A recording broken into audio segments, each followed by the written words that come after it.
Thank you for having me. No, I don't think it's inevitable. It's going to depend on the leadership of the government, whether they can actually show leadership and consolidate their forces to defend the population.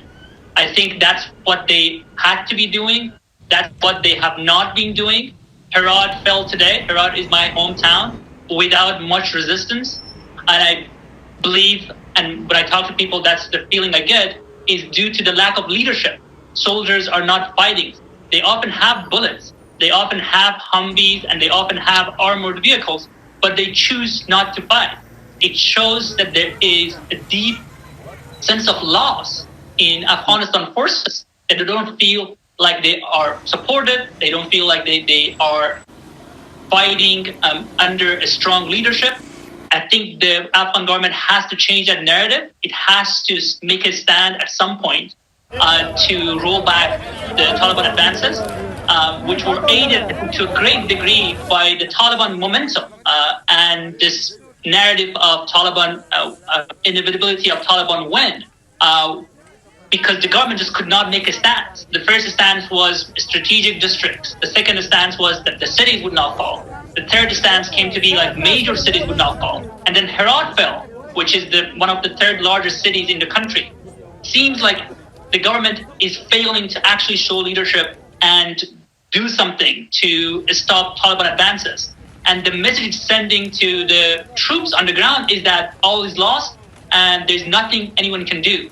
I think deep down it's a political failure. I think the political leadership of the government has meddled too much in the security sector and local governance. For example, just today we had an example of a governor in Ghazni just handing over the province, stopping, just not fighting the Taliban advances and making a deal with the Taliban in Ghazni to get a safe passing to Kabul. It just shows you what is the message it is sending to the troops in Ghazni. Why would they fight when the governor, who is under Afghanistan law, is the representative of the president in the province? He's the highest ranking official in the province, is looking for the way out.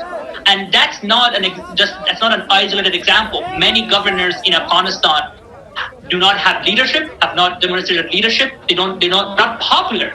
And it's the same thing across the security forces. You see the government is replacing different people in the security forces, like different levels, almost every month. I mean, it's the political meddling in the security forces and just the way that the government has staffed and made appointments on the provincial levels just tells you that there was a political failure at the top.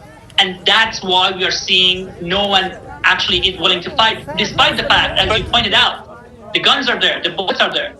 I think absolutely the way that the withdrawal was handled contributed to the disaster that is unfolding in Afghanistan. There's no question about that.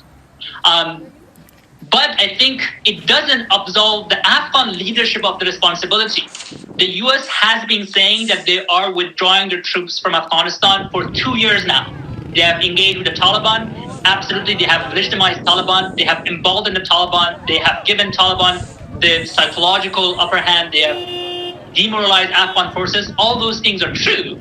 But I think at the same time, the buck stops at the president of Afghanistan and the leadership of Afghanistan government. They are the ones that are primarily responsible for protecting their population. And Afghans today, I think, the disappointment with the international forces, I think, has been there for a long time. There's been a sense of betrayal. But I think today, the sense of betrayal by the leadership of the government was much more acute because people saw that the government was not really fighting for them and the government was not really doing what it had to do to protect the population. My family lives in Iran. I talked to them. They were basically angry at the government and at the person of President Ghani in particular. They were talking about how he sold us, how Ghani has sold us, how he made a deal and give up Herat. I mean, some of it may be conspiracy theory, but it just reflects how people feel on the ground, how they feel about their government, and how they feel about how the government has treated them.